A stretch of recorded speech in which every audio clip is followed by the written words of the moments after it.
Welcome everyone. Welcome in Theater aan de Rijn. Welcome at the Conversations, Shifts and Development in the Literary Landscape, as we name them.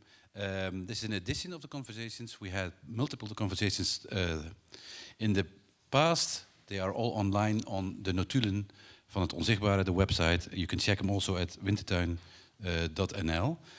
My name is Frank Tazelaar, he, him. I'm the founder of Literary Production House Wintertuin, and I'm also the head of the creative writing department here at Artes in Arnhem. And today these conversations are hosted by the Nieuwe Types Festival. Today is an industry day, and tonight we have some wonderful showcases. So you're all welcome to stay tonight for these showcases. Some household rules. This conversations will be streamed and recorded, so people watching online, you can ask your questions through the chat. And Fleur, who's somewhere in the back, I cannot see you now, but she's there, will repeat your questions to us so we can hear them. And you in the room, if you want to interrupt, make remarks, ask questions, anything, feel free to do so. We will also repeat then the questions so people in the live stream can hear them. We have, as always, in this conversation, 2 rounds and 2 panels joining us. We have video questions from writers and curators and artists. And another household rule, we will be here in the first round until 4, so more or less. Then we have a short break, and the second round will start after this. And after these conversations, there will be the announcements of the winner of the Writing School Graduate Award. So you're all invited to stay. I'm starting with round 1. The central question to debate is, how do people from different corners in the literary sector have experienced the pandemic? What shifts have they noticed, and what implications do these shifts have for the future? Did the pandemic change the book industry and the way we operate as writers, publishers and program makers? What are our experiences and what is necessary now? These are the broad questions, and first I would like to introduce the panel. And maybe you can introduce yourselves. Anne, can I start with you, please? So I'm Aline Lapeyre. I work for De Buren, which is a Dutch-Flemish cultural debate center and literary house. We organize programs on stage, but we also are part of tons of talent development programs. SILA is an international talent development program, but also a writer's residence in Paris. We have Vers van het Mes, which is for poetry. So that's a bit in a nutshell what we do. Most importantly, everything is Dutch-Flemish. So that's really our core business. Okay, thank you. And what's your upcoming next big thing that you do at De Buren? Well, tonight, actually, we have the first evening of Vers van het Mes. So 4 poets who have not yet been published are coming to present their work at Perdu in Amsterdam. And the day after, we have de Nacht van de Geschiedenis, the Night of History, where the writers who resided in Paris this summer will present their works that they wrote for the Rijksmuseum as an assignment. Yeah. So it's quite busy at the moment. We'll talk about this latest talent development and visibility for writers, especially young writers. Evie, can you introduce yourself? Yeah, is it on? Yeah. My name is Evie Hoste, and I'm an editor at Pluim Publishers, which is a publishing house. We publish fiction, poetry and non-fiction, just generalized publishing house based in Amsterdam and Antwerp, basically. And you're also a translator, right? I have translated novels and poetry, but it's not really something I can combine with my current job. No. So yeah, I do miss it. Okay. I used to be a translator. Okay, thank you. Sophia? Yes, my name is Sophia Blijden. I work for television for Brommer op Zee. It's a literary show by the public, what do you call it? TV broadcasting company. As an editor on the team. We have TV editors and online editors, but since I work for the book club mostly that we do, which is the whole month, I work for TV and online, both. And I work as an editor for Harthoofd, which is an online literary magazine, and I do the prose and poetry there. Okay. Yep. So we have a very different panel. You're all from different corners from we call it the literary landscape, maybe literary industry. To start up our debate, we've asked 2 writers to reflect on the questions that I just read, and we start with Hasne Bouazza, and right after this we will have from South Africa, Alfred Schaffer. So can we start with Hasnabu Wassa?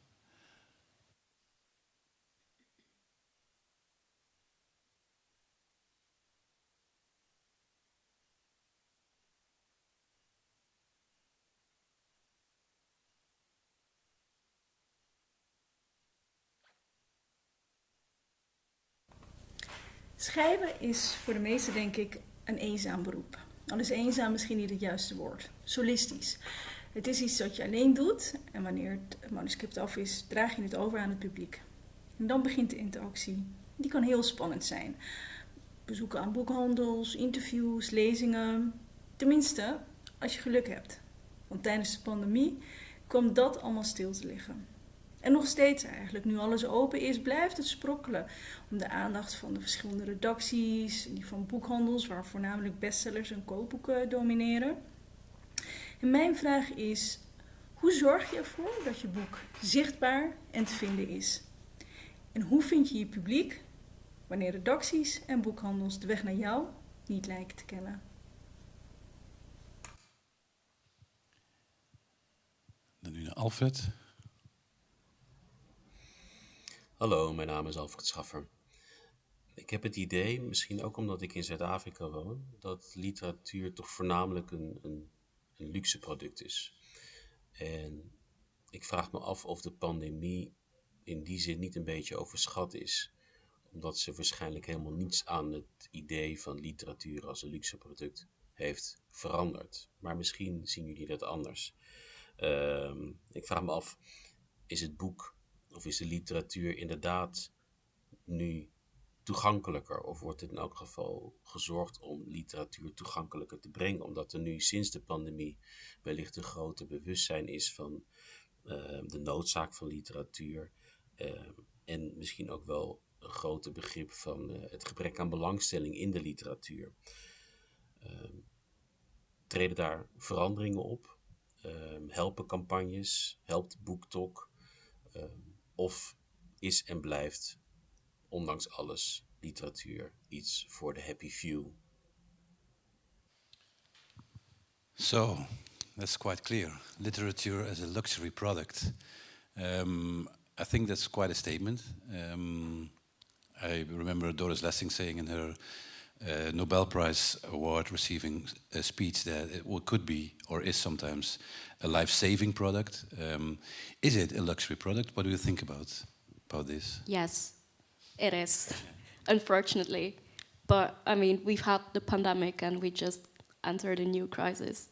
There are people who cannot pay their energy bills and people who don't know how to pay for food at the end of the month. I don't think they are concerned with let's buy the latest bestseller or a new poetry volume. So in that sense, I think it is a luxury product.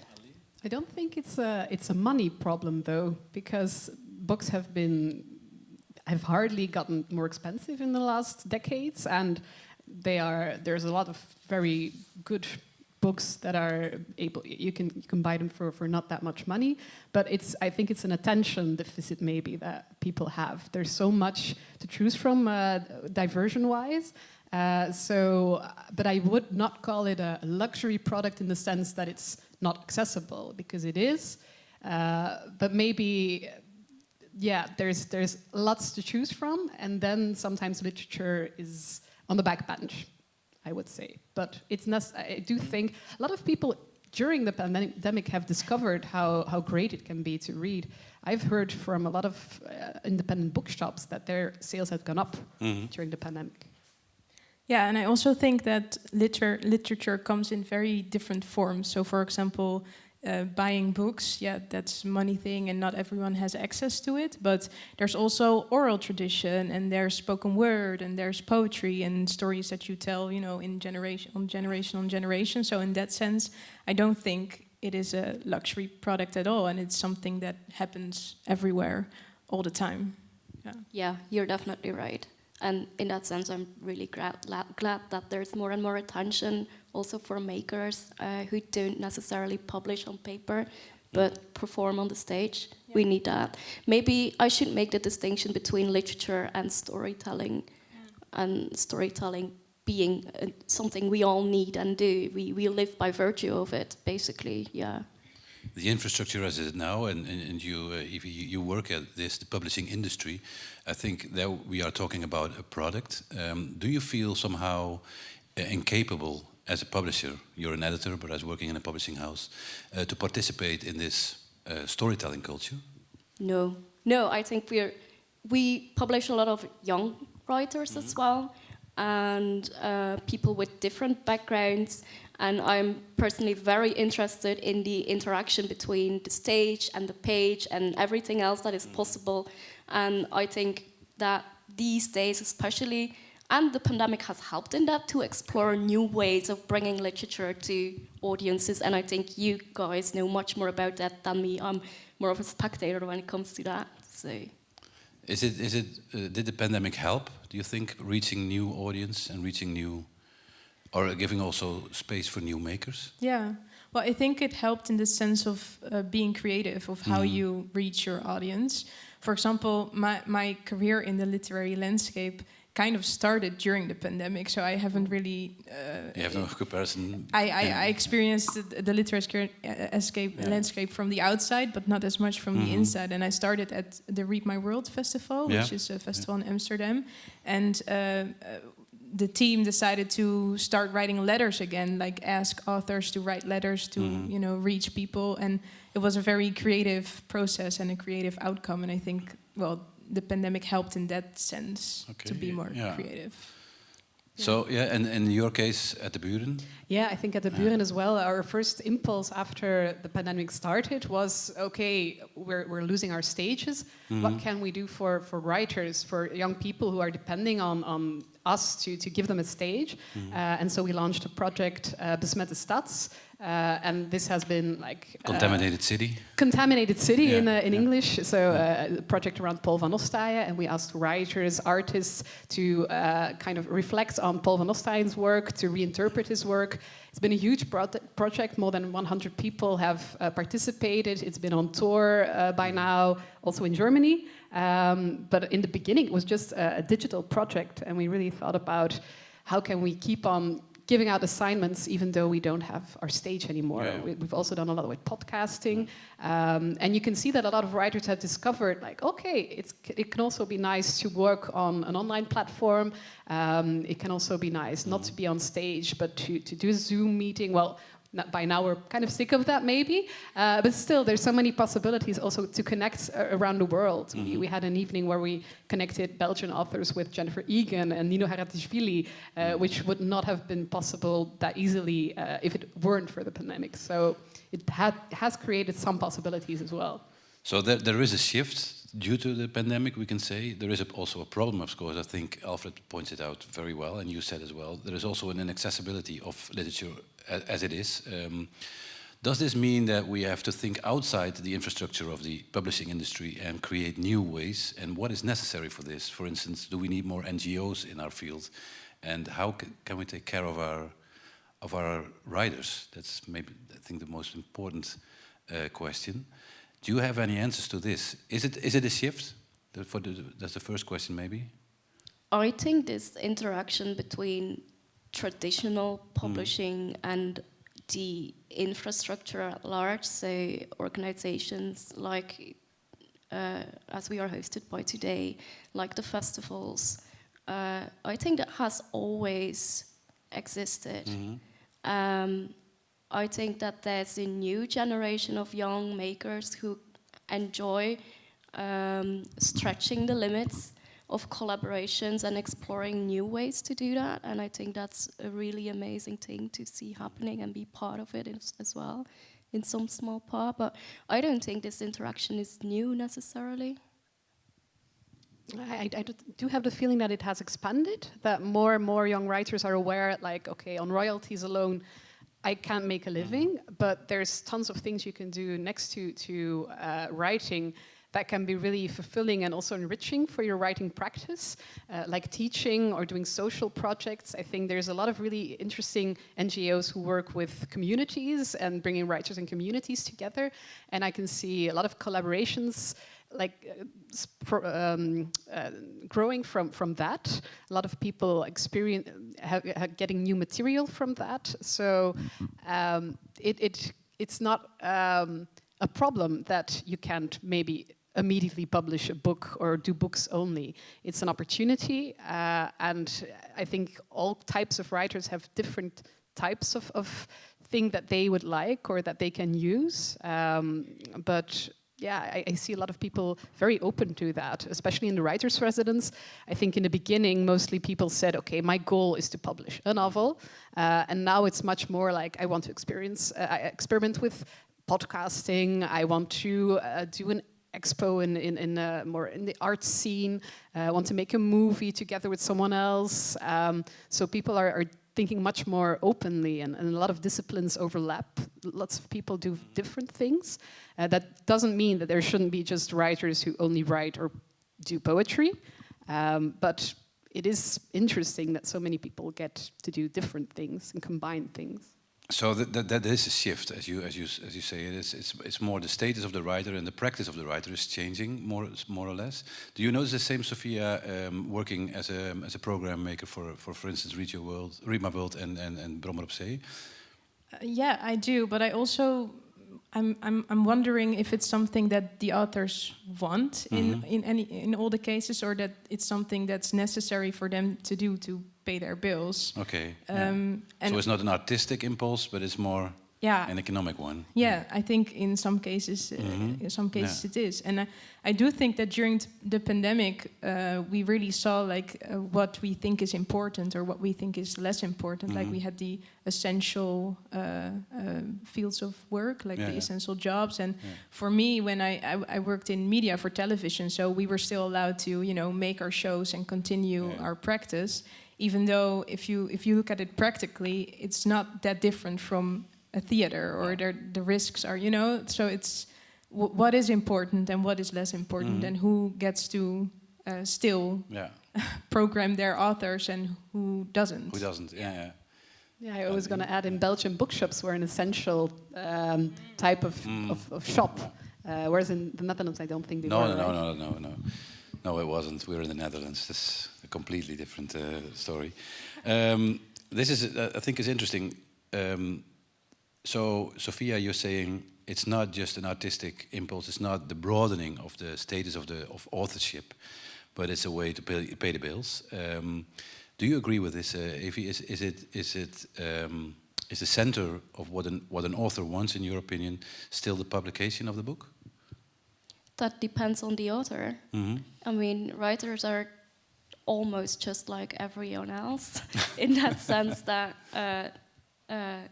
there are writers for whom the act of writing is the most important part of their artist practice.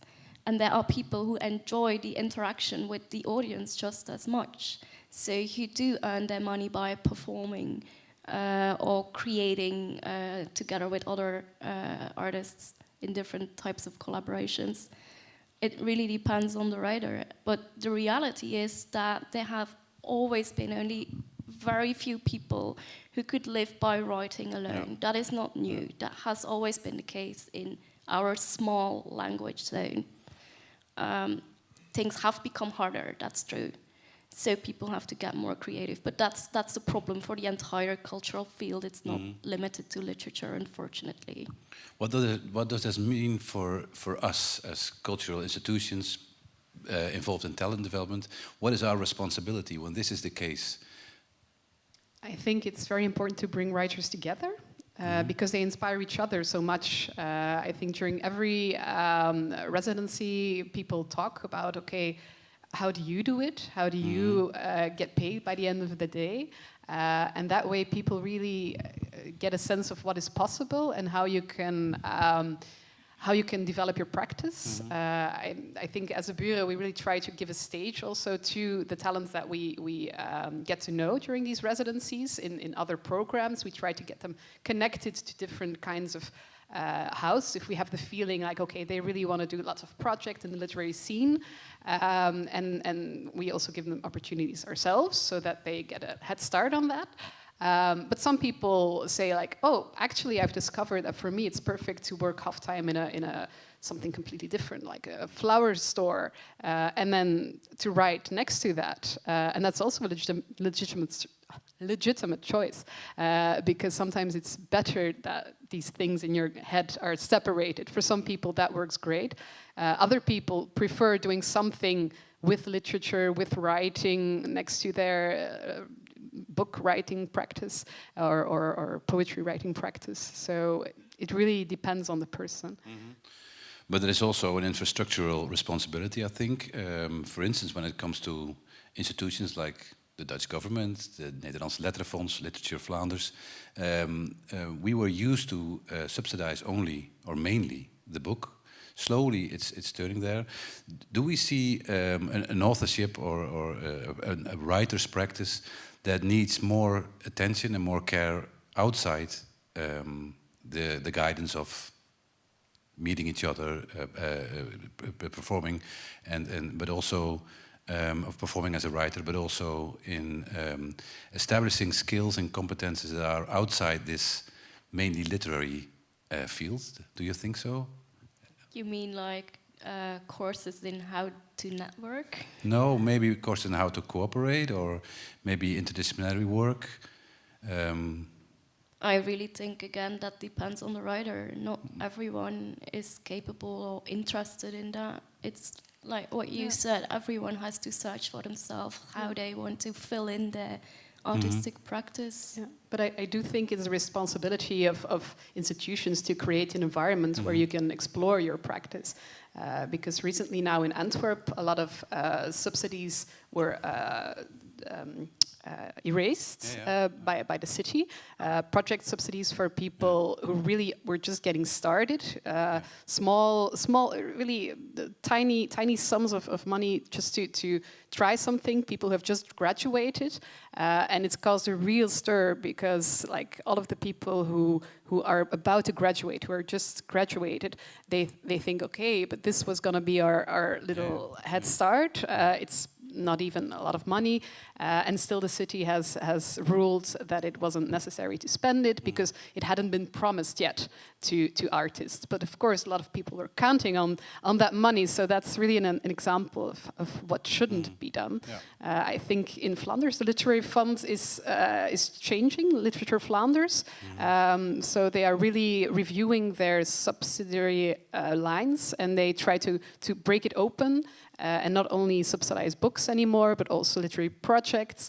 And they're really reforming it so that you don't have to fit within a small little square, that you can really also ask money for projects that aren't just one discipline or for writers' workspaces. So that's really a nice change.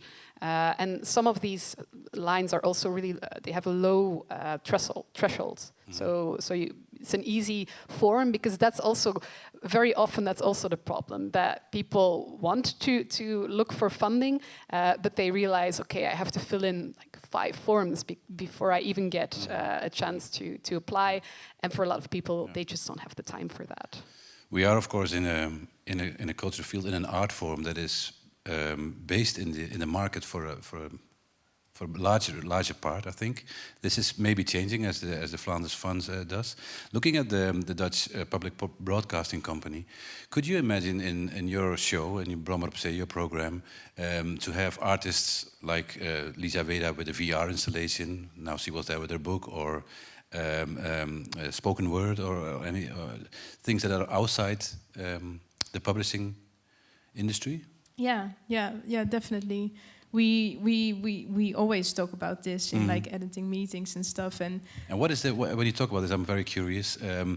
I think there are pros and cons. Yeah. Can you take us there in the board meetings of your program? Can I? It's just live streamed, nothing else. Well, our editing team is very diverse. So some people are like from publishing houses, some are more journalism, some are more from the spoken word scene. So we always want to, everyone wants to contribute from their background and say, this is important, and we should make a movie clip about this and that. And I don't think that you can serve everyone all the time, but I think it's important to give stage to all kinds of forms of literature. And it's if I'm being honest, it's difficult sometimes to watch like what goes on behind the scenes during these like what is important and where the money, like if we talk about funding, I think it's very important that there is a show about literature on television, even if it's like not that many people watch it, like 150,000 a week, which is not a lot for in TV terms. No, in our festival terms, it's incredible. But even that fight, it's like every year it's very scary if we get to keep making the show, because we're not like a baking show that gets 2 million views, a week. So it's a very difficult field and conversation. Yeah. I can imagine. So is the question, are we still relevant, something that is discussed behind the scenes? Well, not ever relevant, because I think we all agree that we are. But do the people who give us the money also think that we're still relevant and that it's important to invest in something that doesn't get millions of views, So we talk about it every week.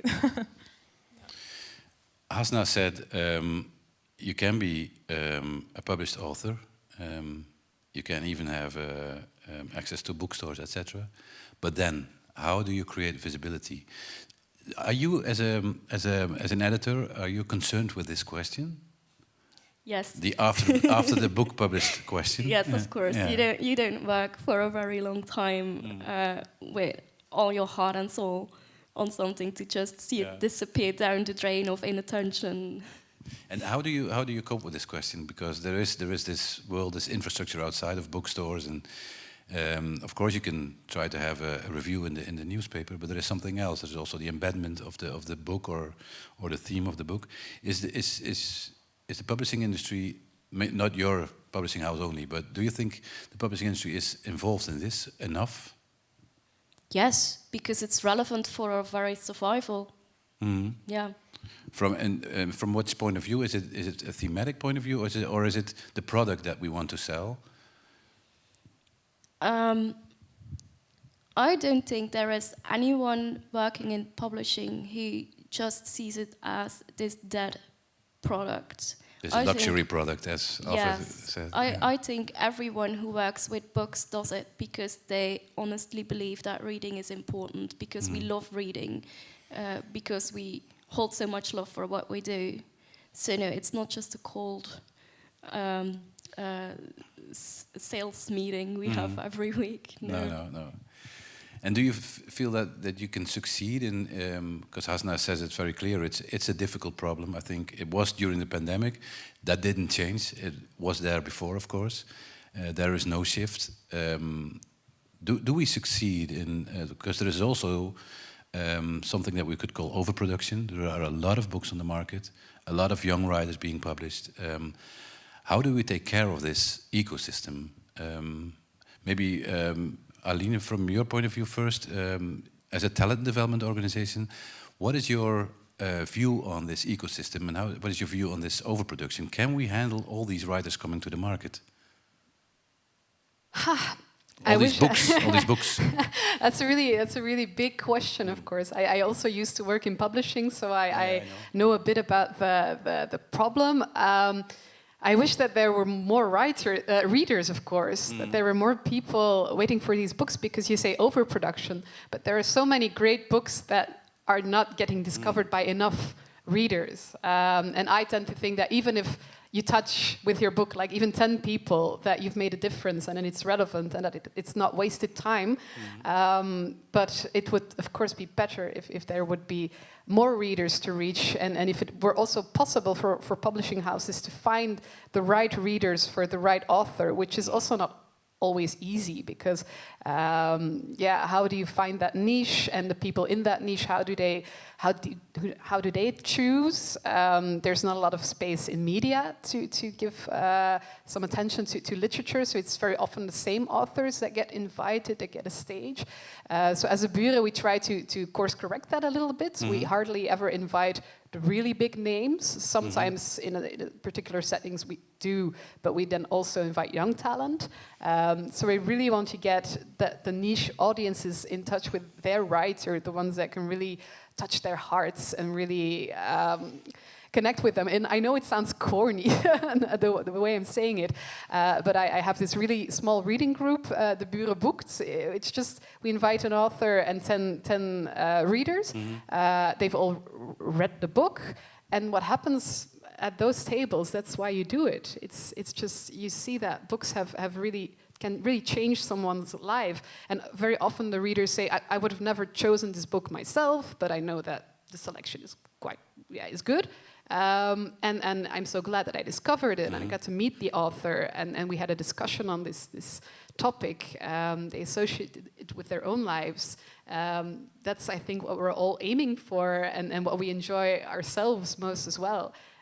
Most of all as well. I mean, as children, just getting so enthralled by a book that you can't stop. I think a lot of people in the industry started that way, a lot of writers as well. And so we want to spread the word as much as we can. And I think television, I mean, I agree with Sophia 100% that Brommer op Zee is a very relevant program, even if the viewing numbers aren't that high, because you do have a significant impact perhaps on people, especially if they are seduced to read a book. I think that it puts a lot of responsibility on this program, of course. The question by Hasna also is, how do we do this? How do we create attention for writers? You invite a lot of young writers in your show. Do you think it has impact on the way they are being treated by bookstores or by the readers? I do think so, yeah. And we find it also very important to invite those young readers that maybe haven't had attention. In your book club, writers and readers, you also invite readers, of course. That's also readers. Did I say readers? I meant readers, but you do both.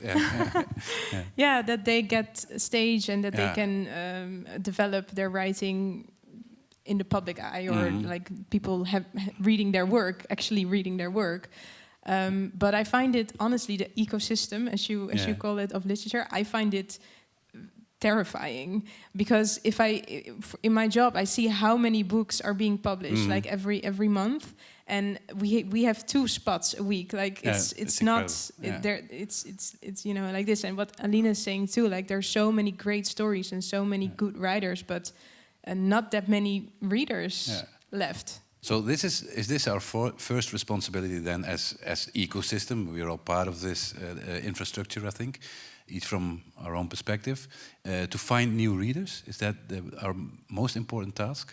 And if so, how are we going to do this? Education. Yeah. That's where it starts. Yeah. And is there a possibility for us, and I mean us as program makers, as publishing, as publishers or editors, as talent developers, to play a role in this solution? So we have one solution is education.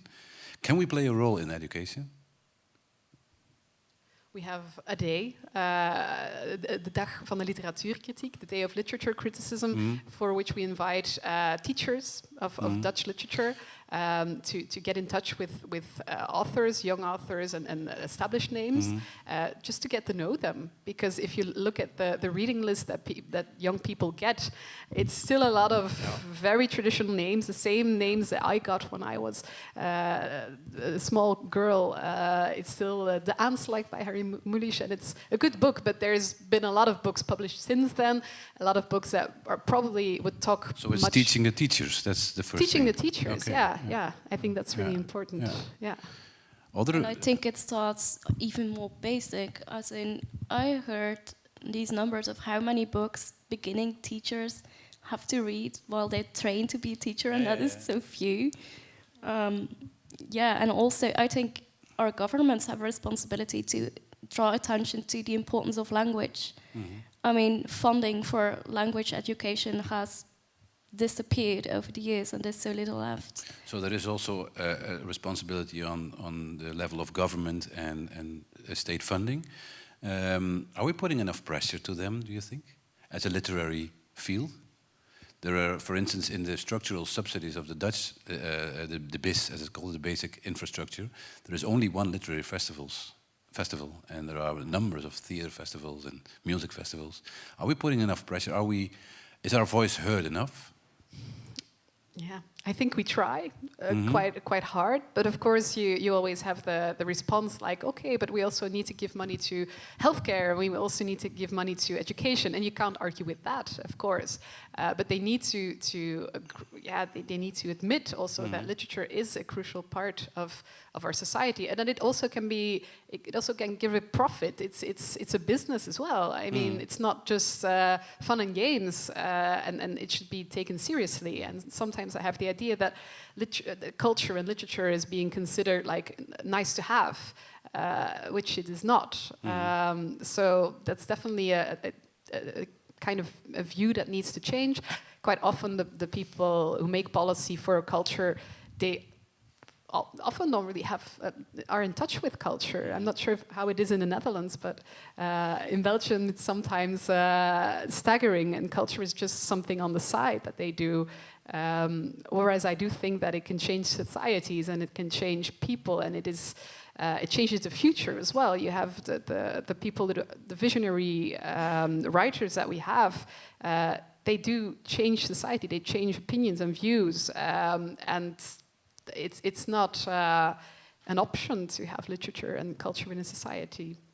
We have a government for 12 years that has shown nothing but disdain for culture, and educating people to form opinions is especially something they don't want.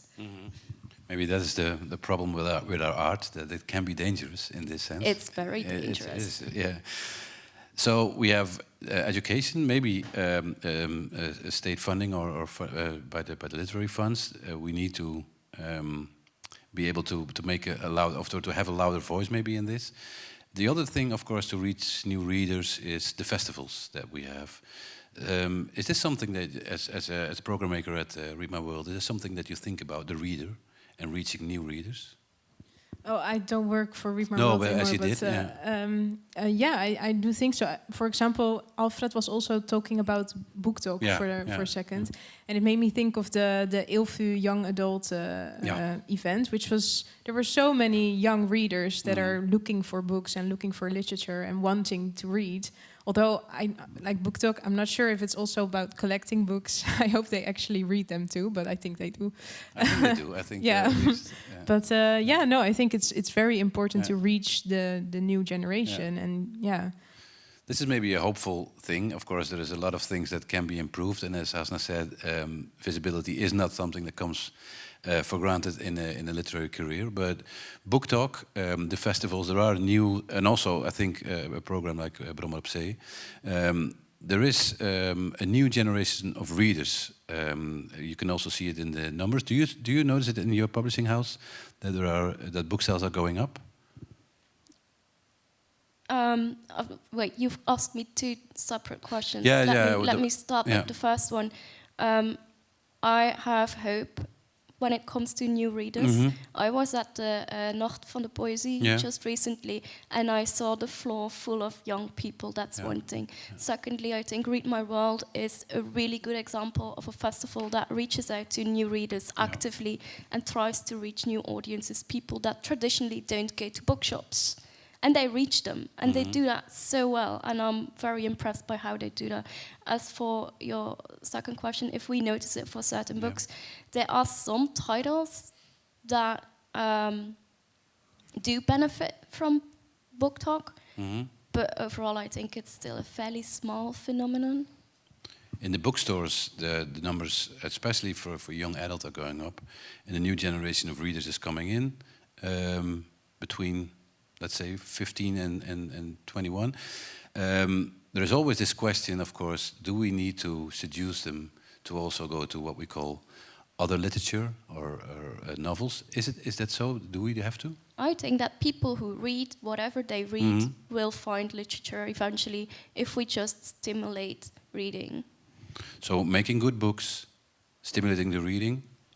Yeah, I also have the feeling that the young generation, there's quite a lot of issues that they're really concerned with, like climate change, but also gender identity, feminism, and there's so many books on that. And I do have the feeling that people are very curious to educate themselves and to read books that previously didn't get published or didn't get a lot of attention. So in that sense, I'm also I'm also optimistic about a new type of book really getting a readership and people discussing the book. I think, you quite often see that people are also proud that they've read that book and want to go into discussion with people. So I think activism and literature go hand in hand very well. Yeah. So I'm looking at the time. I can imagine you're not visible for us here in the room, but I can imagine there's someone with a question to one of us or a contribution to this discussion. And I'm looking at you, going back to just we're not seeing you, so just start speaking if you want to speak, okay? So going back to what Alfred said, the pandemic didn't really change that much, and there is still a large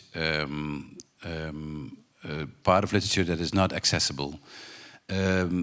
This luxury product that we are talking about, and you were also saying people have to pay their bills. So yes, it is. Is there something in that field that we can address somehow? You mean very practically? Very practically, yes. Yeah. Well, in the Netherlands, we already have like a fixed book price. That is very important for survival. Yeah. I don't have an immediate answer to this question. Not really.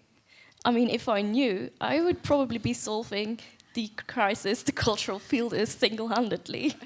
Yeah. Well, maybe there should be initiatives like, I think, for example, young people, when they turn 18, they get a rail pass to travel Europe. Yeah. Maybe they should also get this huge library package, the selection of books for them. I don't know, things like that I think would help. I do not like the campaigns that are just slogans and some leaflets, because I don't think that will really help. Do you mean the government campaigns that aim, so what we call the reading enhancement, the leesbevordering campaigns? Do you? Well, they definitely, the leesbevordering projects do work, but sometimes you have campaigns that are just about go back to the literary houses, or go back, and if it's just if it's not the book itself, I'm not sure always how much does happen if it's just a communication campaign. But I think just spreading literature, putting money in that, I think that would be great. Yeah, you just gave part of the answer. In Belgium, it is free to become a member of the library. Yeah, that's one. In the Netherlands, it's not. Oh, it's not. okay. No. That's weird. Yes, so make libraries more accessible, and especially invest in libraries in neighborhoods that traditionally don't have that much access to literature. That would be very important. Yeah. I'm very surprised by that. Okay. You're surprised by the fact that it's not. That it's not free. No, it's not in the Netherlands. Membership. No, it's not. Okay. Yeah. If we would, so we are giving advices now, right? So I hope this recording will also be watched, and we will of course send it to the Dutch Literary Fund and to the Ministry of OCMW. And so if we are giving advices, we are giving advices on education, so teaching the teachers. I think we are giving advices on. Whoa. That meant something. We are giving advices at the policy makers, I think. So for us, what advices could we give ourselves? So to festivals, to the publishing houses, maybe even to that's a bit big for you to carry to the national television. But what are our advices? Leesbevordering or reading enhancement is a very important thing, of course, but there is there is more necessary, like the free library passes. Are there more initiatives that you could think of that we could give as an advice from this afternoon to the world? Make good books. Make good books. Yeah, and I mean, that was one of the issues we only very briefly touched on, but there is published so much. Yeah. Make good books. And this is a responsibility for the publishing houses, of course, but also for the talent development organizations. Yeah. Other? Be selective. Be selective, yeah. Do you think there are too many not good books published? Or books that are not ready to be published? Is that what you say? Maybe not everything should be a book. Okay. Yeah. Stories can be told in many different ways. Yeah. That's interesting. So for interdisciplinary talent development, there's also a task not to be aiming at... Yeah, but as I said... We will help you get a contract. Yeah. But as I said, that's really something that we try to tell the talents that we try to coach. Like it doesn't have to be a book, the end product. There's so much you can do with storytelling and with writing, and also you don't have to do it immediately. You can also publish a book. You can have a debut novel much later, and first try to find your voice. Try to find what you like, what you have to say, what issues you want to weigh on, because it's a long journey being a writer. And today I met some people that were just graduated, and they have so much to say, and they want so much, but you have a whole life, of course, which can feed your thinking, and you can develop your writing. So that's also important, of course, to take your time and not feel pressured by publishing houses to debut right away. That's something that we try to tell them also. And also I want to say something about literary magazines. That's also a very important part of the literary infrastructure, I would say, because that also helps young writers find a platform, find guidance, find a network. There used to be many more literary magazines, and that's a shame that it's gone down, and some literary magazines don't really have an eye for the young talent anymore, the unknown names. But I do think that's the core business of Is that also an literary... advice then to the writers, not only take time, but start magazines? Yeah. Do so. Yeah. And I think that the literary funds are open to new applications for funding for magazines as well. And maybe we as talent development organizations are also open to this. Yeah. Yes. Yeah. And I have a question. yeah, sorry, come in. Because you mentioned 2 or 3 times about the good books. Actually, can you make a bit clear what is like the context of good books? I'm going to repeat your question, okay? Because then the people can hear. So your question is, if he was talking about good books, what do you mean by good books, and what is the context of this remark? Make good books. I think Aline just... Or was it Aline? No. Yeah. She just touched on it, as in take the time to learn how best to tell the story you want to tell. Don't feel pressured to publish immediately.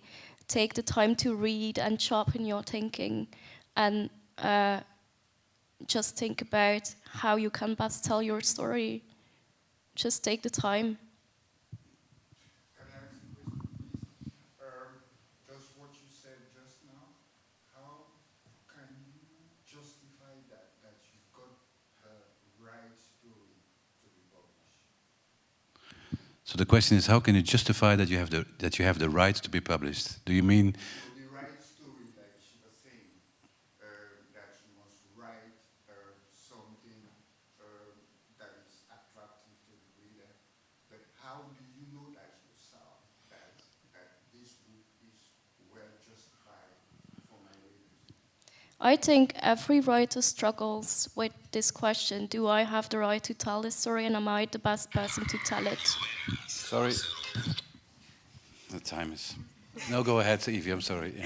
I think everyone who writes struggles with that, and I think it's in some ways very healthy to think about that, because it will help you hone your skills as long as it doesn't paralyze you. And I think having an editor to talk to can really help, because writing is, as Hasna said, it's a very lonely practice, can be a very lonely practice. I think having an editor helps. I really believe in the importance of having peers writing peers, and that was one of the things that fell away with the pandemic, especially young writers, oncoming debutantes. They didn't really have the network that writers usually have. I mean, you meet each other at literary events, at magazines, at the stages. The stages were closed, so I saw people struggling with this question much more than usual because, so yeah, having peers, having a network, discussing writing and your artist practice, I think that's very important. Come in if you want to, right? So we are, as my telephone alarm clock already said, we are almost at the end of it. Sorry for this. Sophia, you are part of a magazine, Hard Hoofd. Do you agree that the responsibility is also to give this time, this period of development for writers? Yes, definitely. And I also we get a lot of people send their things to me to get published, and that too. Like even if you don't get published on the website, it's keep doing it because then I can make my remarks and we can work on it together to develop your skills. And I think those platforms are so important for young writers to be encouraged to. I say to everyone, keep writing, please. And keep an eye open for contests, for residencies. There's a lot of really great initiatives where you can also experiment, learn how to hone your skills, meet peers. I cannot stress enough because you started the conversation by saying it's a lonely practice, but it doesn't need to be. And I think most people really benefit from meeting each other, from hearing how other people approach writing. You don't work in a sort of vacuum. You do need, other people as well. And don't just write, but also read, because you have to learn your craft. It's like making furniture.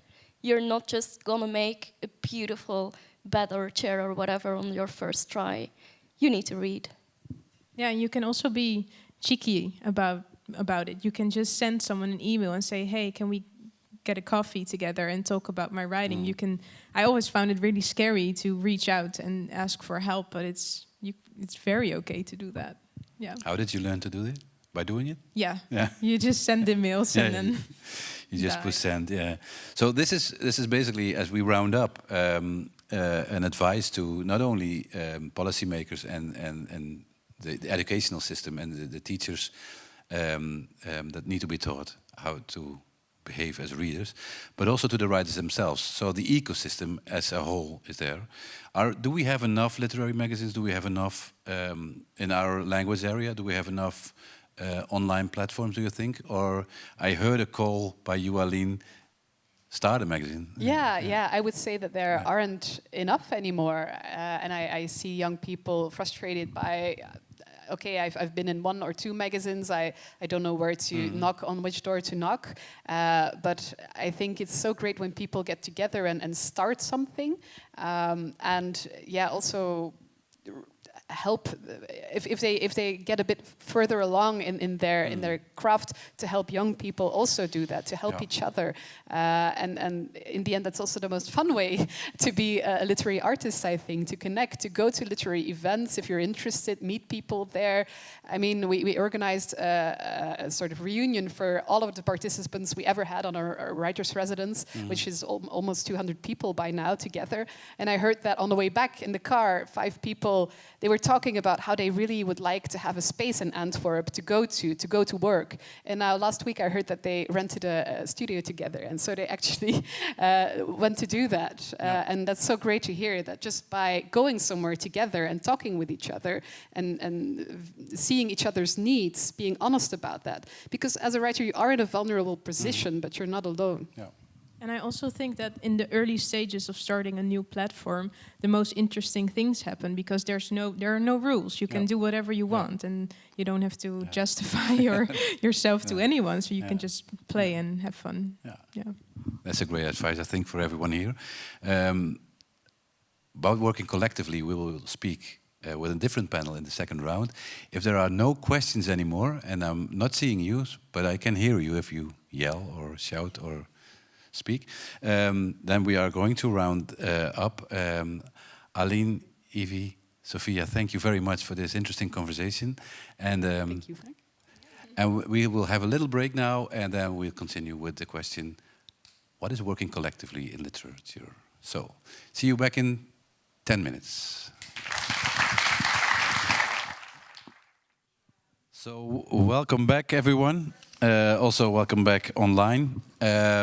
We are going to the second round of these conversations. The second round will address, among other things, of course, the changing law of the author and people involved in the literary landscape. Students on writing courses nowadays indicate that they are not necessarily interested in publishing a novel. We touched upon this before, but that they would rather arrive at a point where they make work together with others, or that they would, for example, aim to work as community writers with the elderly in care homes or with people with a refugee background. The questions that we will discuss in this round is, do we see shifts from the individual to a more collective way of making and thinking?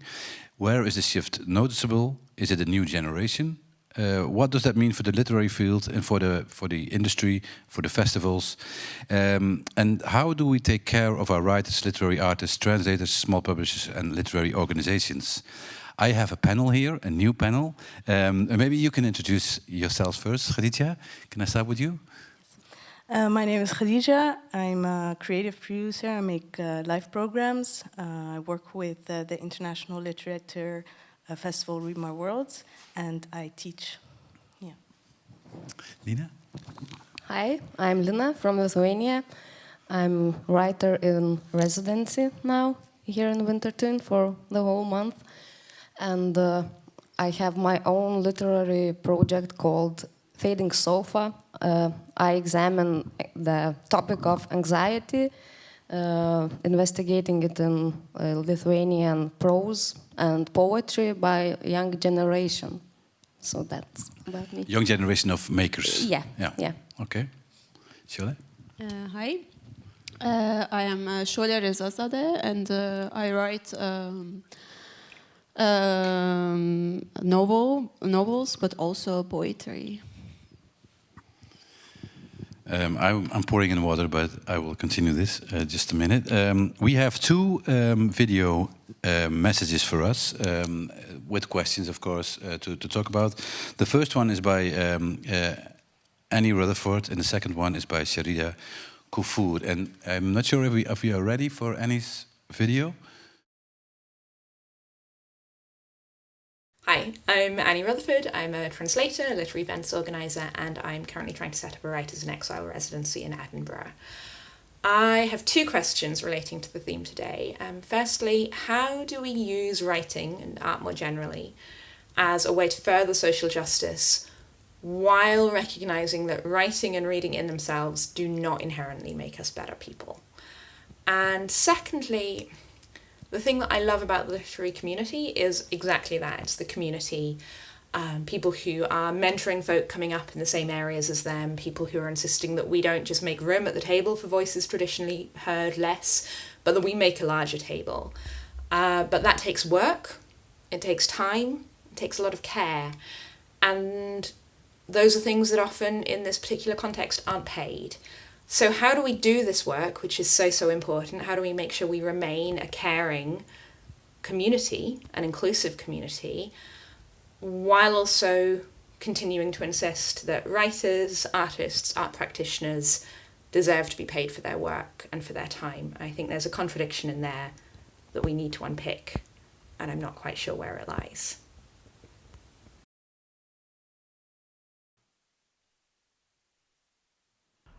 Hello, I'm Sharida. I'm a graphic designer and the founder of Brave New Lit, which is a journal about science fiction and paratexts.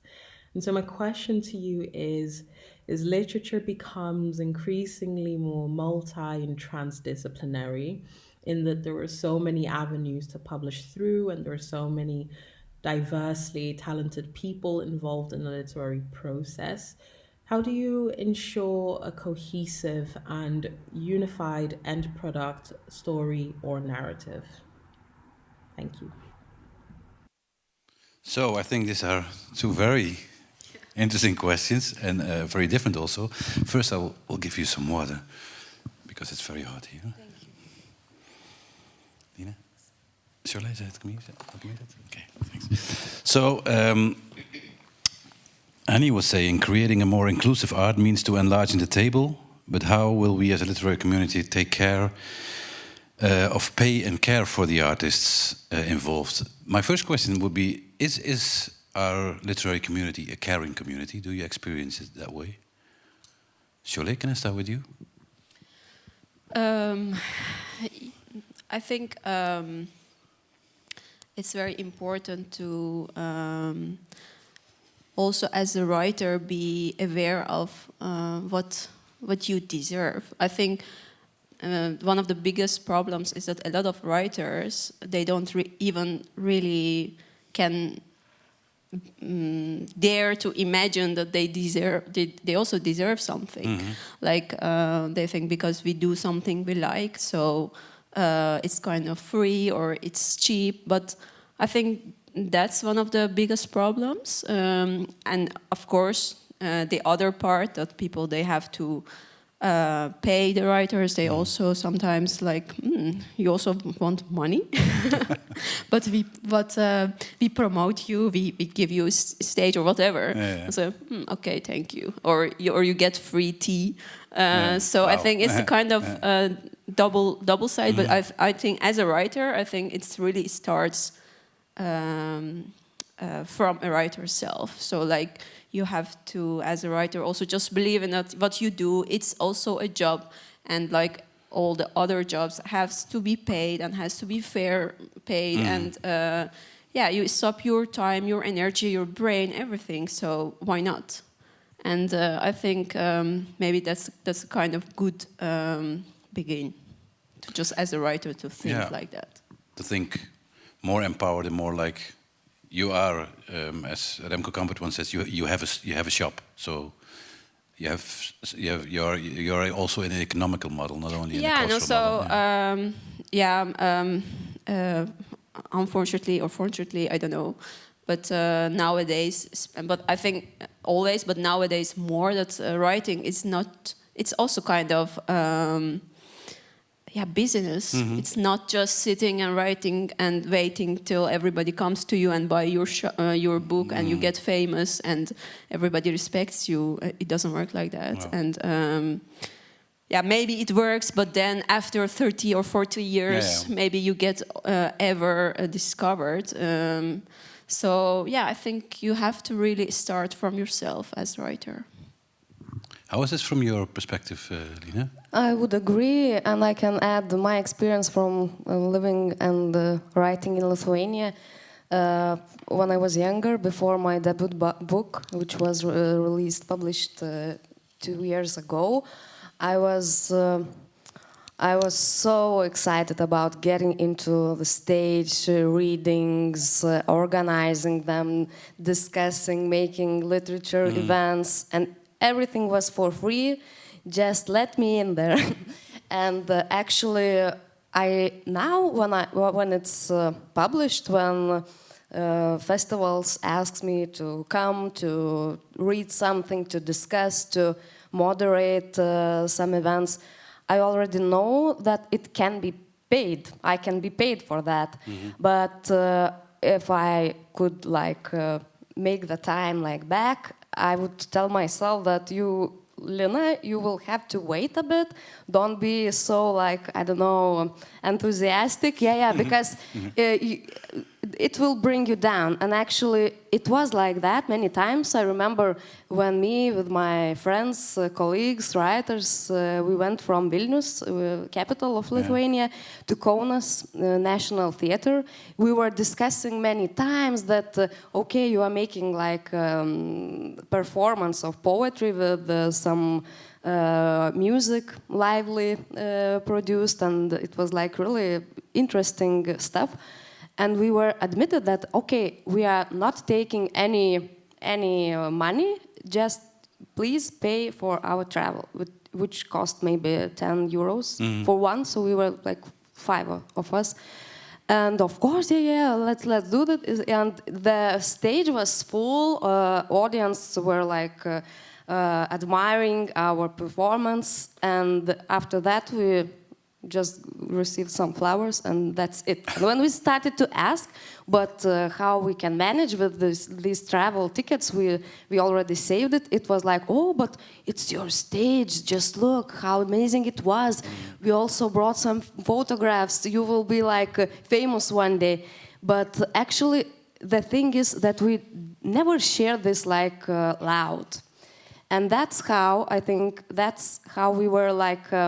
Even making this problem bigger, we were deepening it, because when you're not telling some like experiences, it never comes like alive. So that's the one thing, and I would totally agree that we should feel worthy that we are doing like what we can. And actually, for me, as a writing is one of the most difficult things, but.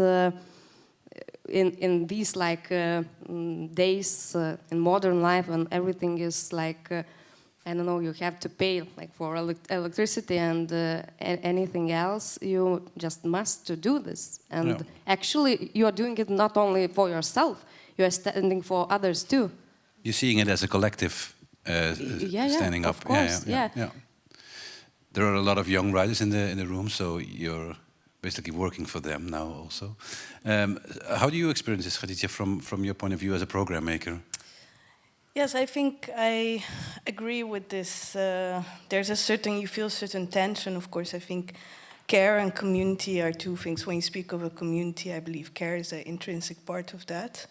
I'm personally very lucky, I feel, to be working at, for instance, Read My World, where I do really feel a lot of community values. But it's always in a bigger setting of, political reality where we have to, talk about fair pay, talk about safety, holding space, inclusion, and what stories to tell and why, or which perspectives we want to include. And I think this is interesting. This concept of time is very important, and it's also a practice that you keep on doing. So even though you feel like you're a community, you put in a lot of time, you create your own alternative economies. So together you can help each other, lift each other up. You find out that money is just one resource, and you can give each other other resources, but you are also very aware of the pressing matters surrounding fair pay, surrounding fees, surrounding just people, writers and poets who are trying to make a living. And I totally agree with you that the moment that you depend too much on your community, that you put a lot of time and effort and love and care in, and you don't, you're not aware enough of, to resist and also give your rage a space and a place, that people take it for granted. So there is also a danger, you say, in having a caring community, as it is not, it's protecting us from a world and a market outside there that we are not related to when we're in the community. Is that what you're saying?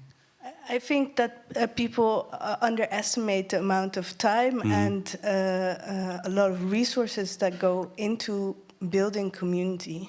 A lot of people, and this is also, you also see this with in activism. The activist burnout is a very real thing, because people are working so hard together towards something, but the mainstream is not aware of this, and policymakers are not so much listening to what's happening within these communities. So then there's this danger. So Lina, you are working on this as a project? My project is about anxiety, and I'm trying to ask authors to share them experiences in writing, in finding a way to feel like alive, to feel respected during like these our talks. I'm making interviews and also like live readings of poetry and prose. And actually, when I started this project, it was like four years ago. I wanted to publish my first book, and it was such a long trip because we have in Lithuania we have like first book contest, and it's probably the one of the ways like to enter the community of writers, and it's organized by Lithuanian Writers Union, which sounds very important and serious.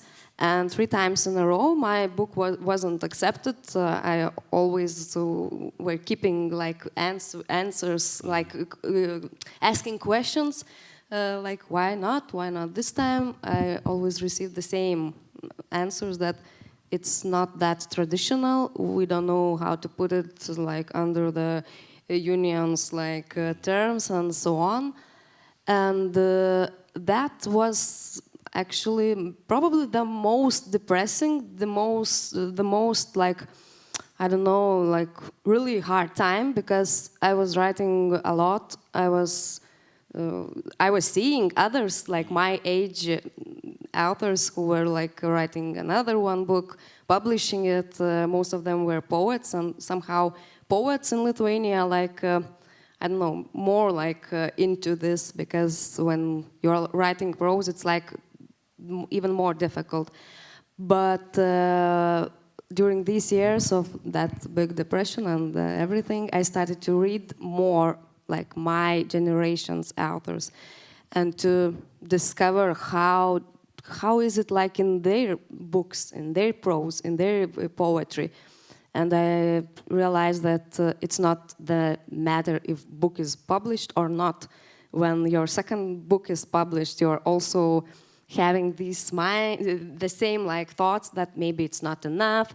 Will it reach its audience? Will it be successful as the first one, and so on. So I think that when I started this project, the main thing for me, it was like we are strong enough when we are like in community, but sometimes even that community can be very like competitive. It also is a problem.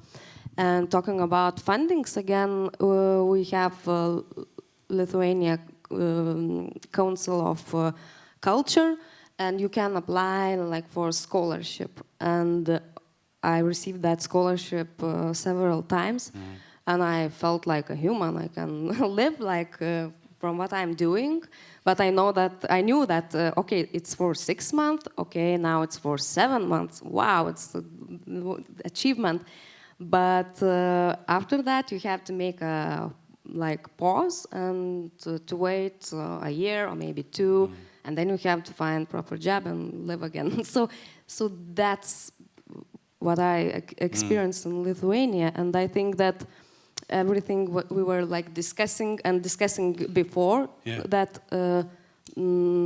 writing is also like a luxury somehow, because you have to, I don't know, always think, okay, I'm going to write, and okay, it will take maybe like 3 days, okay, let's say like 3 hours, and you know that you could like freelance during that time and maybe cover your monthly bills or something. Yeah. So, do you experience this, that in the Dutch situation? Do you feel, of course, your novel was very successful, and it's a prize-winning novel, of course, now. And very good so, because it's beautiful and very good. But there was a time before it was published. Did you feel part of a community then, a part of the literary community? Did you, as Khadija said, did you find resources, other resources than money from organizations or fellow writers?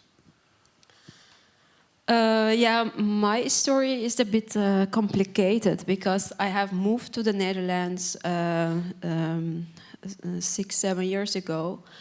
And I didn't know anyone. I didn't study literature or anything with art. So I really didn't know anything. I didn't know the language. I didn't know the people. I didn't know the culture. I didn't know how it works. How you can just talk to people. It is very different. Still I'm struggling, but. So for me, it was just like I just closed my eyes and I said, okay, I'm just going to the sea. So I didn't really have a kind of plan. In the beginning for me, because I also wanted to just discover everything and just to see how it works. So I also start with free and with not asking for anything, but I just to be allowed to be there and to just kind of get to know people and get to know how, the work. I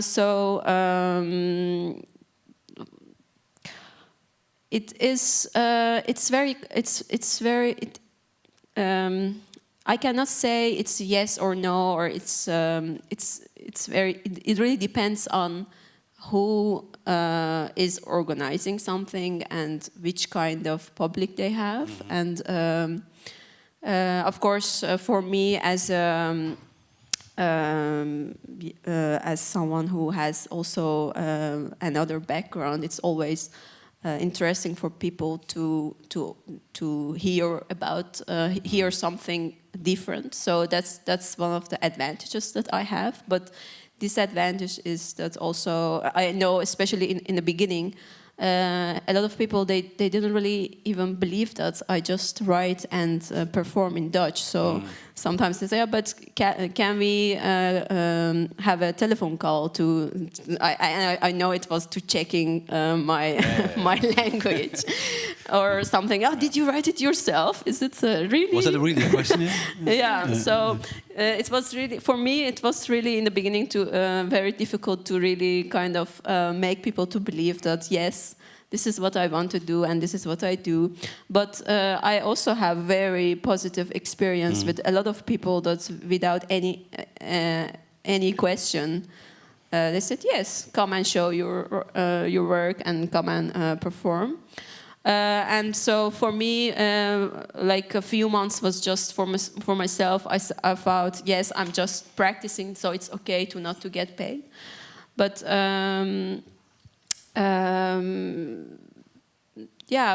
I still think there are quite a group of people that they are not aware, or they are aware and they're acting like they are not aware of artists. They also do their job. So I know one of the moments that I was very angry, and that was actually my last time to get somewhere without fair pay or without fair. It's not just always about money, but about everything. Like I was there, and then you are on the backstage, and you see everyone who is working there, even someone who has just preparing tea. Everybody is paid. Yeah, except the writer. Except the artist, and public comes for the artist. And then you think, why is that? Yeah. Is it people they don't really understand, or is it just they are? But yeah, we all know. I think everybody here has something with art and literature. We are just kind of quite shy and not very social people. So we are always a bit. But that's true. Like we are always afraid of just talking to people and then to say, why are you acting like this? Yeah. Or so I think for me, I have a lot of good experience, but also less good experiences. So it's always. But I think the biggest thing is you never know. Okay. So every time I got invited somewhere, I think, oh, okay, what is going to happen this time? So I think that is the most frustrating part. So in that sense, talking about the literary community, it's not very caring. Then we come back to you, Khadija, and to us. I mean, as festivals, I think we have a role to play there, of course. But in being able to do so, we need things also. Can you describe the position that you have as a program maker or as a festival? You're also the coordinator at Read My World, and what are the difficulties in an ideal world? What resources would you like to have to be able to do your job? Well, not paying to me is really no, that's crazy.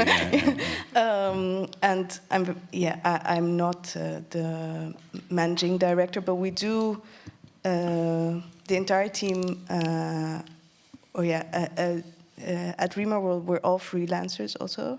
So we speak a lot about what it means to be a horizontal organization and what we also get paid as, creators of programs and performances, and if everybody should have a similar fee, or that you should also with the artist and the guest we invite, everybody asks for a different fee, or often we have like a flat rate, but people ask for different fees, and then how do you legitimize paying someone more or less, and trying to create a conversation about that that's transparent and in some ways also helpful, is very difficult, and that also takes time. And in this sense, you start really feeling that we've, the bigger picture and the reality is, like you've mentioned in the conversation before, that we've been living with this neoliberal government for the past 15 years, and our not only like our cultural and social, infrastructures, but also just the finances are really eroding at our practices. And this is something that you cannot, you feel limited in your work as an organization, and there is a point where you really see that someone's doing a lot of work. I'm really sorry for these experiences, or at least I'm sorry to hear about these, because they baffle me that there are still organizations in the field that do not have these sensibilities yet, and I will pray for them. But yes, in this sense, we are limited by a greater infrastructure, and there must be a conversation on a larger scale with, the ministry, with the funds, with the government about how, to allocate more money to the people that are doing this work, because it's work and it's very important work. And I dare to say that it's like vital work. Mm-hmm. Yeah. So we were also talking in the previous conversation about, and this was an advice by the panel, to work together. Do you have the experience or do you have the hope that you could work together, for instance, with organizations or fellow writers, or to work more collectively, not artistically maybe, we get to that later based on the other question, but maybe an empowerment of you as writers? Are there any initiatives in your life that you know of, in your writing life, of people working together in order to stand stronger? Would you like to? Yeah, I think as what I said, now for all, especially nowadays, it's writing. It's also kind of business, and business you cannot do on yourself, and you don't have to know everything, and you don't have to struggle with everything on your own. I know, there are some places like Schrijverscentrale. They sorry. Sometimes they organize kind of courses for writers about this. So like what is fair pay, or how you promote yourself. Very basic things that I don't know. I didn't study at the university. Creative writing or something. I don't know if people there they learn this, but in my case, there is I don't know where I have to learn this kind of thing. So it's the only thing is just experience, fall and again, and I think that's one of the things I would really like to have. Like kind of a place like this, maybe to just share experience and to talk about our problems, and to not and just as a point of view of a writer, so not publisher, not organizer, not a teacher, but a writer, and then just share our experiences and talk about what we are missing and how we are going to solve it, or just to how we are going to be able to also save our soul as a writer. You know, you don't also want to just after 10 years you say, yeah, I'm really tired of this, goodbye, I go somewhere else. That's one of the things I think it would be very nice. So I know there are literary agencies that they are maybe helping writers, but so in this case I would really like to just with the writers to talk about our experiences without any other reason, just to talk about it. And also I think it's also very important to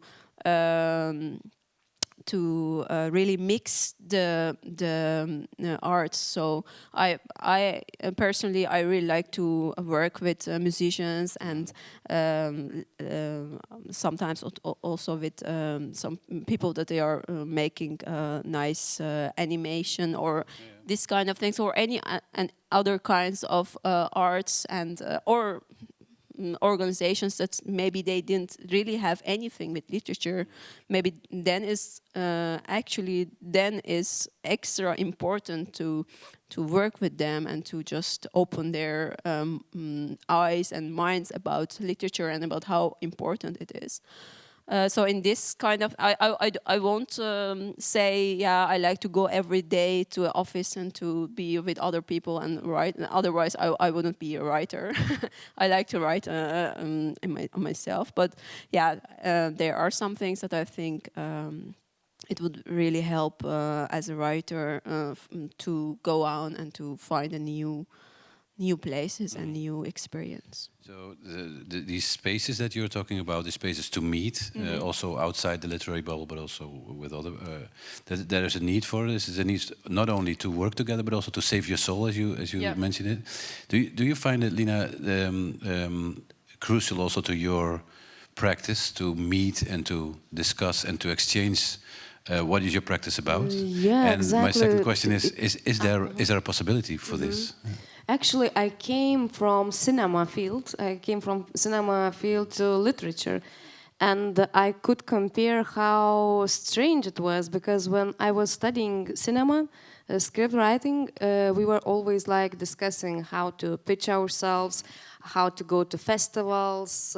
We knew that we as students of cinema, we can go for free like to cinema to watch movies and something. And it was really, it was somehow stronger. And actually, then I realized that we have like cinema producers as a like specialty. We have also like theater producers. We have art production, but we don't have anything about like how to produce literature. And I think that the main problem is that some people, especially in Lithuania, still believe that that everything comes from God, and if God gave you something, you have no right to ask for money, because you should be like I don't know, you are holy. No need for development or education exactly. or whatever. But for me, when I was getting more and more into prose, into literature, I realized that I cannot be like this, like always alone, always like I don't know where to put myself, what to do. I was going to events, but I didn't know those people. They were like new for me, and they were looking at me like, oh, where she's from? Like, oh, from cinema. So go back to your stage. And it was really interesting time, because I started to make friends with poets. I found it more easier than with prose writers, because they are writing more, like sitting like and writing. But the prose writers are at the bar. The poets are at the bar. Exactly. Yeah. And after some time, we started just to meet, to share what we are like doing, what we are reading. And after some time, we decided to like to just have an experiment and to write essay, and it lasted maybe for during the whole quarantine, so it made us feel alive. And actually we were thinking about like collective book, and the main reason was we didn't have any management skills, because I know, like, me as an author, I can promote my book on Facebook and Instagram. I can present that like literature critic wrote a review. I'm happy about this. I can make it like looking aesthetic and so on. But when it's a group of people, it definitely has to have like strong management, I think. And maybe different, not only different skills, but also a different infrastructure. I mean, the rights that belong to a publication are different when you work collectively, of course. From your curator perspective, Khadija, looking at this development, if you agree that there are more people working collectively, and that there is need to work collectively, I think it's my feeling that we miss something in the market. So the market is very rights and book orientated. And what could be instruments to endorse this? And what could be instruments that we could develop as an infrastructure to enhance this? Well, this is not my field of expertise, but I think the open source is a very interesting place where things are happening, where people publish and bring a lot to the public. But it's a bit the wild, wild west. So there's no immediate, you don't get also monetary something back. But I think publishing houses play a very big role, and translators play a very big role in facilitating new spaces where these kind of experiments can consolidate or crystallize in like a final product. So artists are, I think, doing a great job at working process-wise and also finding each other, but this step of finding a place to give face for your your creation, this is still missing. And in this sense, I think festivals, publishers, translators, creative producers, community builders, bringing people together and putting the dots together, and meeting someone, saying, hey, I see that you've written this collective essay, I know this magazine, or let's pitch it to this publisher, or let's create a zine, or let's put it on this pamphlet and share it during this demonstration or whatever. These kind of people are quite essential. Yeah. And I think this is also about this is also about the economics, of course. We need production houses for this, but is it also about a view on what authorship is? Do we need to maybe shift from regarding you as writers only, but more as literary artists that are in a playing field that is more interdisciplinary? As you said, Cholet, that you also like to work with other disciplines. Is your starting point, you are a writer in this corporation? Is the process collectively, or is what you eventually make, the product, is it still a literary work, or is it something else? Yeah, it is definitely still literary. Otherwise, I won't do it. Yeah. Because what I say, I also I'm also very worried about my writing. So I'm always hey, don't get very commercial, or don't do everything just to get paid or whatever, or fame. So yeah, I of course I have a kind of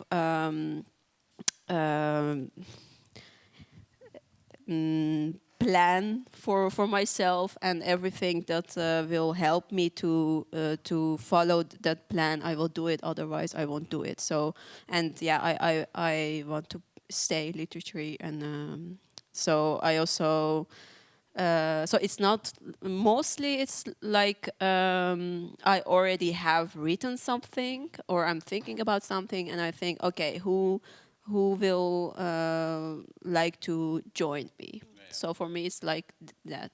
It sometimes, of course, especially magazines, or they ask me, would you also talk about this or write about that?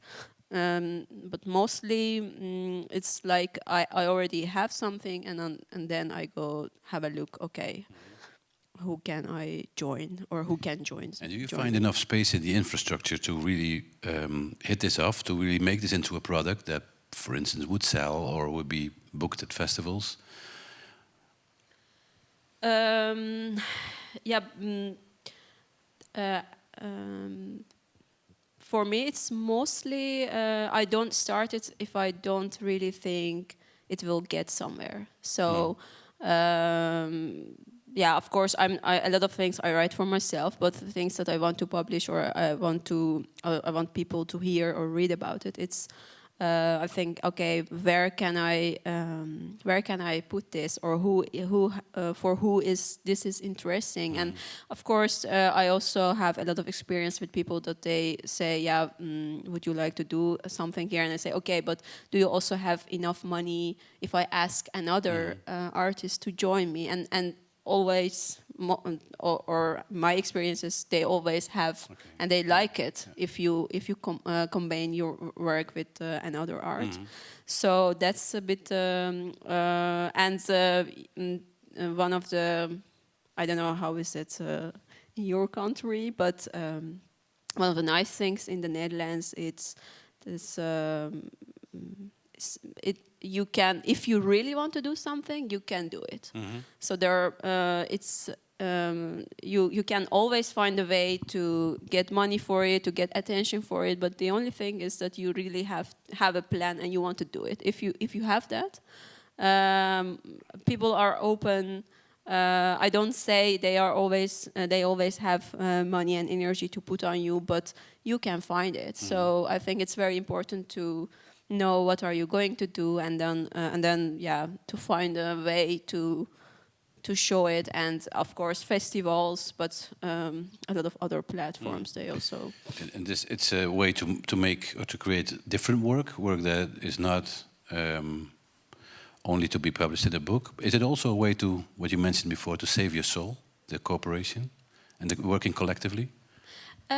Yeah, so what I say, I barely do something that I don't like, or I think it doesn't match by my soul, a lot of soul, but I think. Still, I'm just saying, maybe the first sentence I said, it starts from you. So if you know what are you doing and where are you going, and then you find a way. And I am now kind of touring literary festivals for maybe 4 years or 5 years, and I'm still coming to the new places. So the capacity, there are enough, but it's just a kind of, you have to search for it, and you have to know about what are you doing. How is this in the Baltic states? Yeah, I would agree. And I remember myself being younger, and I was really more shy. It was hard for me to understand how to fill these application forms, how to get into residencies. For me, it was really like other cosmos. But with the help of friends who also write? Also writers, and not even writers. They were also directing something. I have a really good friend, a photographer. She was always sending me some links for residencies. Take a look here, maybe, oh no, not this one, this ask for entrance something, and so on.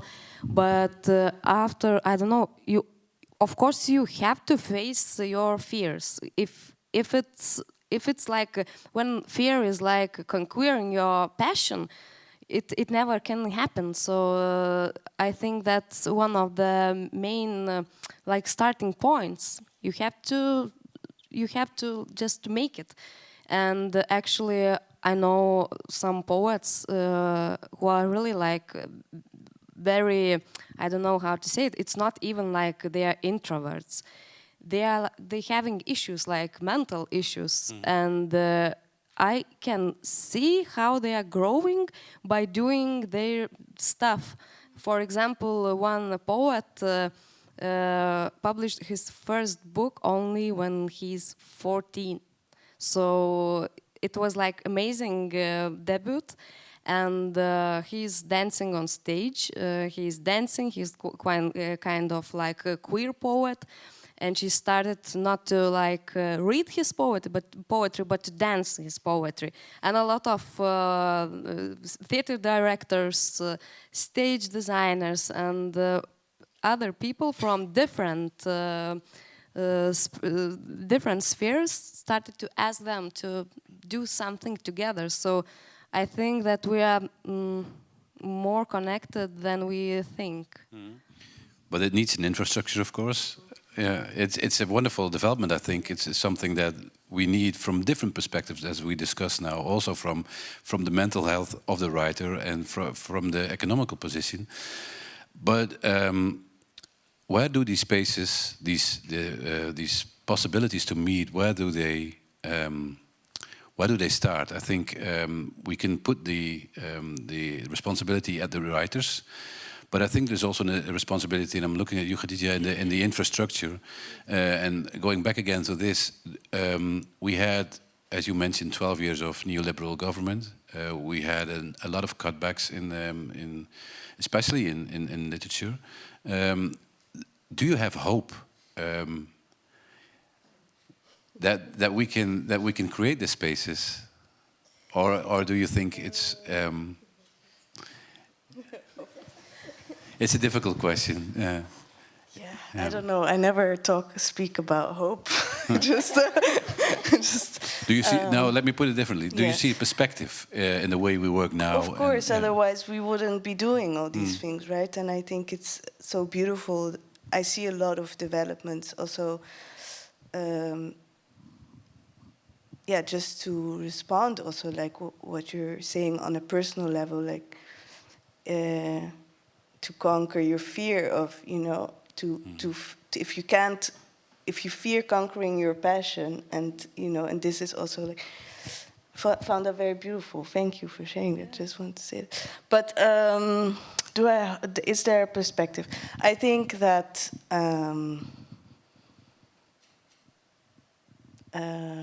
this is a irrelevant question. Is it? Yeah. I think so, yes. Yeah. I think, we practice what we do, and therefore it is truth, and therefore it is inevitable. And maybe this sounds a bit philosophical, but this is my personal way of looking at it. It's not like, oh, there is a perspective, I'm going to do it. There's no perspective, I'm not going to do it. It's not a choice, but it is a choice to, like I said, hold space. It is a choice to find ways to organize ourselves as artists, to mobilize ourselves, to also, use the power of words, and also think about semantics in relation to politics, in relation to rights, in relation to how we perceive these political structures, and to question them. And to really, I think that there are a lot of spaces where this happens that give me joy or hope, if you want to say. I like the word hope, sorry. And that also inspire these new economics and new forms of resistance, or new forms of formulating critique and opposition. And in this sense, collaboration, I think, to come back to the theme of the conversation, collaboration is very important, because you're not only, you're also relating yourself and your identity and your work and your practice to someone else.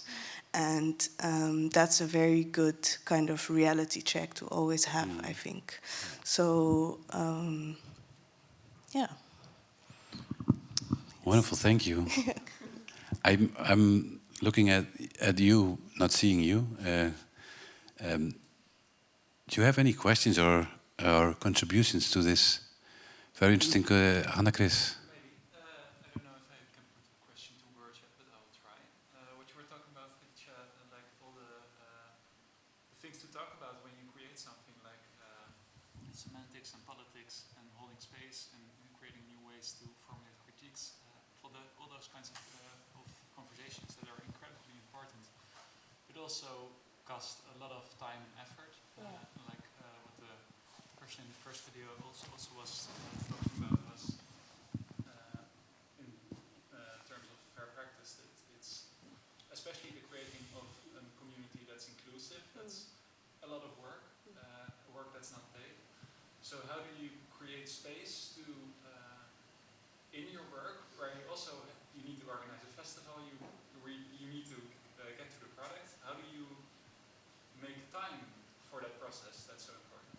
So I quickly repeat for the people just a little bit. How do you make time, and correct me if I'm wrong, in the process of organizing and creating space to make a more inclusive literary field? Is that the question? Yeah, okay. Do you mean me personally or in general, what I think in general? I think Read My World could Yes. be a great example of how I think the landscape, as you called it in the last session, is taking notice, right? And funds are taking notice. And at least in Amsterdam, they're very aware, institutions and places, and the municipality, and in some sense also the ministry is very aware that these are very pressing matters. The way they actually take place in conversation in practice is still quite, I think, problematic and lacking, in that there are a lot of conversations, but these conversations are not really taking any root in actual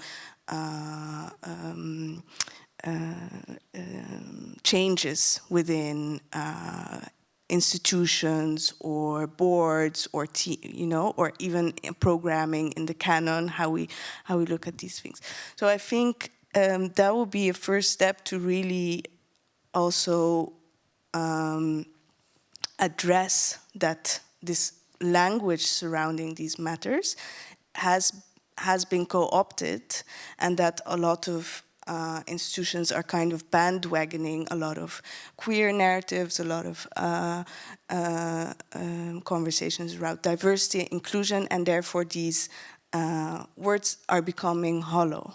You know, so we really need to stay aware of these things and keep addressing this. And one of the things is, I think, just, as an artist, get yourself someone who's very, get yourself a manager, or find someone who can help you.